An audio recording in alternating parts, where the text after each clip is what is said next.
Nungguin apa? Nungguin Markibah atau nungguin downfall? Bercanda, santai.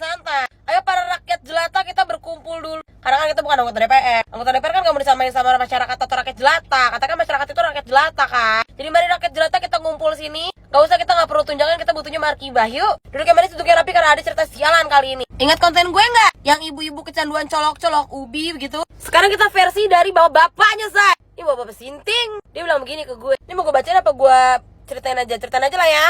Dia bilang kayak gini, Kak, gue mau cerita dong gitu.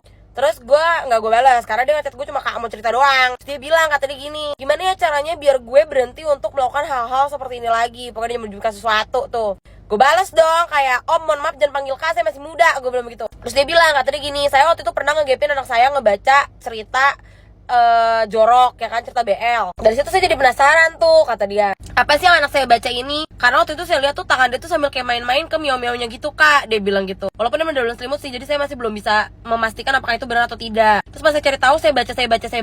Kok saya ngerasa saya punya ketertarikan ya Kak di sana, kata dia gitu. Terus gue udah kayak, istighfar Om, istighfar. Gue bilang, ini sebelum pada komen, ya hidung gue lagi merah. Kenapa? Karena gue pilek. Gue flu. Lanjut. Terus habis itu dia bilang tuh gara-gara dia nontonin dia baca ini tuh segala macam, terus dia jadi ketertarikan kan, dia kecanduan tuh untuk membaca si cerita itu. Sampai akhirnya dia kehilangan nafsunya sama bininya sendiri. Sekarang kayak jadi penyakit setan, gue bilang. Terus habis itu long story short, dia tuh kayak tetap merasa kayak apa ya bahasanya, gue harus kembali gitu kan. Lo tau yang dia lakukan apa? Benar, jadi setiap kali dia mau berhubungan sama bininya, dia bawa dua laki-laki lain untuk kayak bukan muasin bininya siapa ya, untuk kayak tising-tising ke bininya sampai akhirnya dia gitu. Baru bisa dia belam-belam sama bininya. Dan apa yang dia bayangkan tetap lekong, say. Tapi dia nggak mau begitu-begitu melaki gitu, ngerti nggak lo? Jadi kok kayak, maksud gue gimana?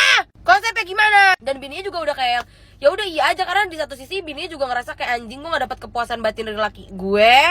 Di satu sisi lain kayak, tapi kalau misalnya gue dapet 2, dapet 3 juga lumayan begitu kan. Emang perempuannya emang aduh, kayak keluarga tanah jahanam. Terus dia nanya nih sama gue sekarang kayak, Kak gimana ya caranya biar gue bisa kembali lagi buat sama bini gue tanpa harus ada yang begitu-begitu juga. Tapi gue heran tuh kok dia bisa-bisanya gak cemburu itu perempuan dipegang-pegang sama laki-laki lain, 2 biji laki-laki, tau gak lo? Dan lo tau yang bikin dia gini tuh apa? Karena dia melihat titiu-titiu dari si laki-laki 2 itu.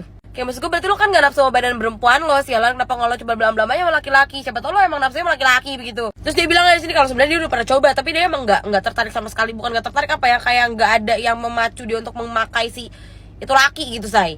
Dia kayak tetep pengennya sama lobang nih, tapi gimana cara dia biar bisa berdiri, dia harus melihat perempuannya diapa-apain dulu sama laki-laki lain. Gue kayak nggak waras. Aduh ya Allah, udah lagi sakit kepala, flu, demam gue lama-lama nih. Dan begitu dah teman-teman, kalau kamu lagi love you.